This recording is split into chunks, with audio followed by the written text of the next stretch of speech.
Whatever reason you're doing it, having work done, storing the boat for the off-season, or prepping for a hurricane, hauling out can be stressful.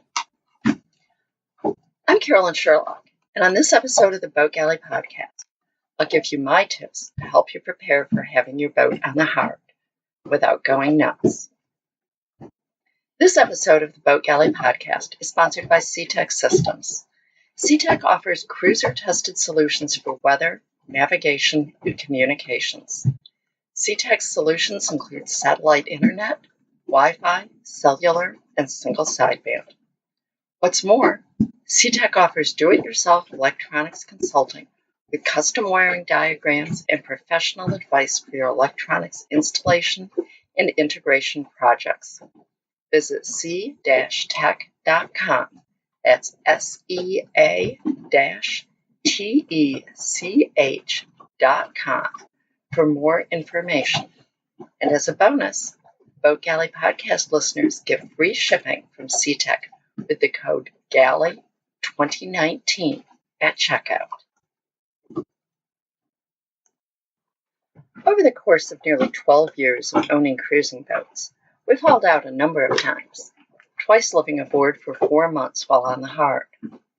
More often, we've hauled out for a week to 10 days for a bottom job and a few maintenance jobs that couldn't be done in the water. The shorter ones can actually be harder, as you're trying to get everything done quickly.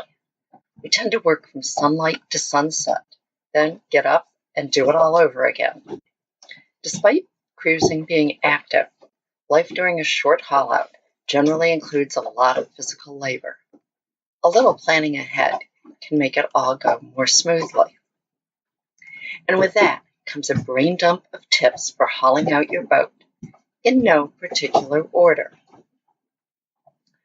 Know where the lift points, that is the sling positions, are for your boat. Mark them with tape so that the crane operator can see them. If at all possible, check out the entrance channel and travel lift well before the haul-out day. Hauling out is stressful enough. Knowing the dockage and how you'll enter the travel lift makes it a lot easier. Most yards want you off the boat while the boat is being lifted and pressure washed. Be prepared to be off the boat for several hours when you step off.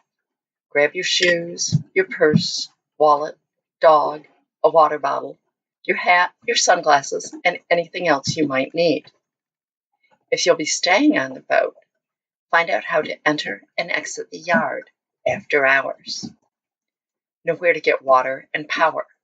There may be separate faucets for drinking water and boat washing. Is there a key or a code for the bathroom and showers? Be sure to tie the ladder to the boat. Put an old rug or even a rag towel at the base of the ladder and take your shoes off before going aboard.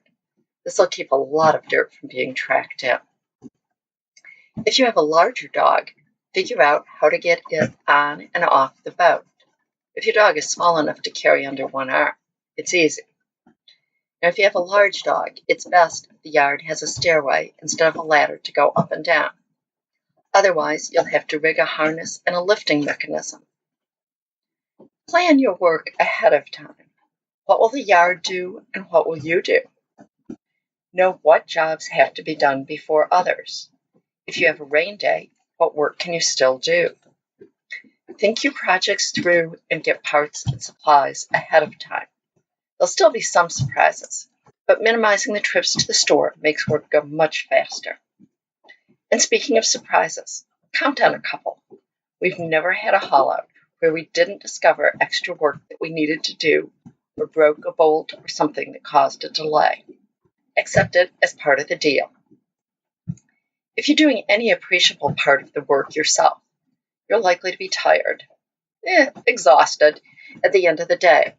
Plan easy meals and stock up on groceries before hitting the yard. Eating out is also an option, but there are days when I'm just so tired I don't feel like going anywhere.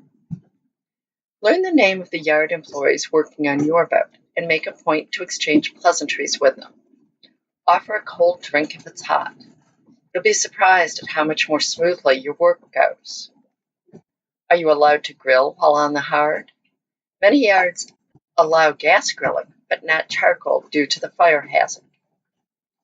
If you have a water maker, decide if you're going to pickle it before hauling out, or if you'll do freshwater flushes. If you're going to do freshwater flushes, be sure that you can dechlorinate the tap water if you have to use it. A charcoal block filter will do it. Otherwise, you may need to buy distilled water. In the middle of the night, you will appreciate a composting head aboard.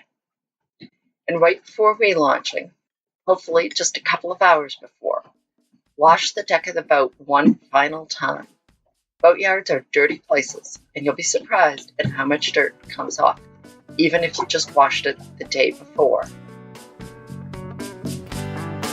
Thanks for listening to this episode of the Boat Galley Podcast. Don't forget to subscribe and tell your friends.